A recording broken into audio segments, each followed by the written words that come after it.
সব সময় ইচ্ছা থাকলেই সব ডিজাইন করে ওঠা হয় না। নমস্কার, আমি রুষা, গোকুলপুর কাটাগঞ্জ কাঁচরাপাড়া থেকে আমি একটা ছোট্ট হোম বেকারি চালাই। সব সময় সবার বাজেট সমান থাকে না।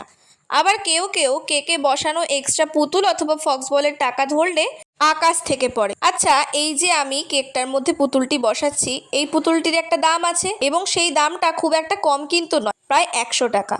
কেউ কেউ আবার এই পুতুলটা 150 টাকা দিয়েও কেনে, কারণ এক একটা দোকানে এক এক রকম দাম থাকে। এই ফক্স বলগুলো পার প্যাকেট 100 থেকে 120 টাকা।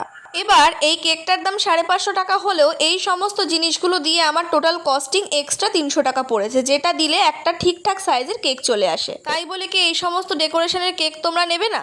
আবার অনেক হোম বেকাররাই রয়েছে, এই কেকটার দাম 800 টাকা শুনে তারা আকাশ থেকে পড়বে, বলবে তুমি কিভাবে দিচ্ছ এই দামে কেক। সত্যি কথা বলতে মার্কেটে তো আমরা ঘুরি, আমরা জানি জিনিসগুলোর দাম কতটা বেশি। ইভেন বেকারিতেও কিন্তু কাস্টমাইজড কেক 1000 টাকার নিচে পাওয়াই যায় না। আবার এগুলো আনতে যে ভাড়া লাগে, টোটো বলো ট্রেন বলো, সেগুলো তো আমি বাদই দিলাম। সুতরাং যখন তোমার জন্য স্পেশালি কোনো জিনিস বানানো হবে, সেটার একটু দাম তো হবেই। বাই।